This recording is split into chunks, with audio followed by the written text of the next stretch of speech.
चंदनपुर नाम के गांव में चंपा नाम की एक औरत रहती थी। पति, 2 बच्चे और एक बेटी, ऐसा उनका पूरा परिवार था। उसका पति श्रीधर पोस्ट ऑफिस में जॉब करता था। उसके कमाई से ही घर चलता था। चंपा ने अपने घर के सामने एक छोटी सी दुकान खोल के रखी थी। उससे उसे जो भी मुनाफा होता वो अपनी बेटी की शादी के लिए जमा करके रखती। ऐसे ही बहुत दिन बीत जाते हैं। अब बच्चे भी बड़े हो जाते हैं। बड़ा बेटा अशोक डॉक्टर और छोटा बेटा रवि वकील बन जाता है और दोनों अपनी ट्रेनिंग पूरी करने लगते हैं। एक दिन उनकी बहन ज्योति के लिए एक अच्छा रिश्ता आता है और ज्योति की शादी पड़ोस के गांव के सरपंच जी के बेटे से हो जाती है। ज्योति बहुत ही कामचोर और गुस्सा करने वाली होती है। इसी कारण उसके ससुराल से उसे निकाल दिया जाता है। वो अपने पति को लेकर अपने मायके रहने आती है।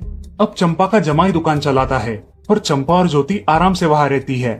अरे ज्योति, जरा अपने कामचोर पति को कुछ काम करना क्यों नहीं सिखाती हो?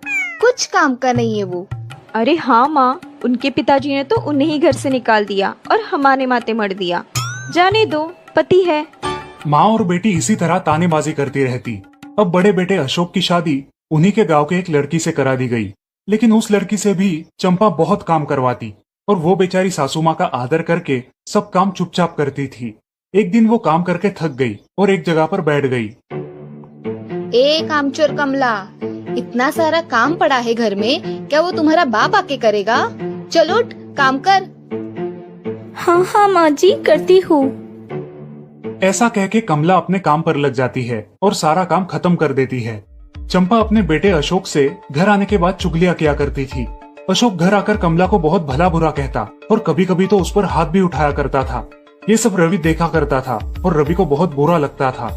अशोक मारने आता तो रवि बीच में पड़ जाता और माँ बाप को डांटता था और वही झगड़ा खत्म हो जाता था। ऐसा बहुत दिन चलता रहा।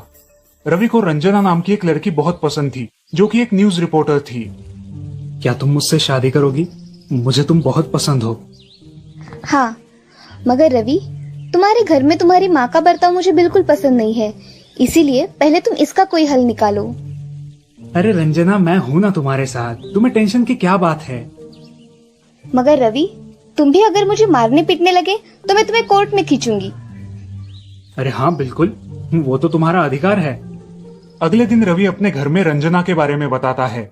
रवि की माँ चंपा उसे साफ मना कर देती है। रवि, तुम्हें कुछ समझ आता है या नहीं? अपनी बिरादरी की लड़की से शादी करो बेटा। इस घर में ये आखिरी शादी है और मेरे भी कुछ अरमान है बेटा। अजय, आप कुछ कहते क्यों नहीं? हाँ बेटा, तुम्हारी माँ सही कह रही है, तुम इसकी बात मान जाओ बेटा। नहीं पापा, मैं शादी करूंगा तो सिर्फ रंजना से, वरना मैं शादी नहीं करूंगा। सब चुप हो जाते हैं। अगले दिन रवि मंदिर से शादी करके घर आता है। सब अचरज से रवि की ओर देखते हैं और चुपचाप अपने कमरे में चले जाते हैं। कमला उन दोनों का स्वागत करती है और वो दोनों अपने कमरे में जाते हैं। कैसे लगा मेरा घर? अच्छा है, मगर सब मिलजुल के रहे तो और भी अच्छा होगा। रंजना, तुम्हें मेरी माँ को सबक सिखाना होगा, तभी घर के सारे सदस्य ठीक हो जाएंगे। ठीक है रवि, जैसा तुम चाहो। अगले दिन रंजना अपने घर के मंदिर में पूजा करने जाती है। तभी रुको, मेरे भगवान के मंदिर में तुम मत आओ, जाओ यहाँ से। ये कहकर सास रंजना को वहाँ से भगा देती है और घर के किसी भी काम को करने से मना कर देती है। तब क्या माँ जी, आज से मैं इस घर की बहू हूँ।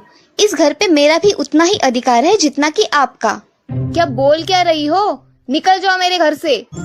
खबरदार अगर हाथ भी लगाया तो।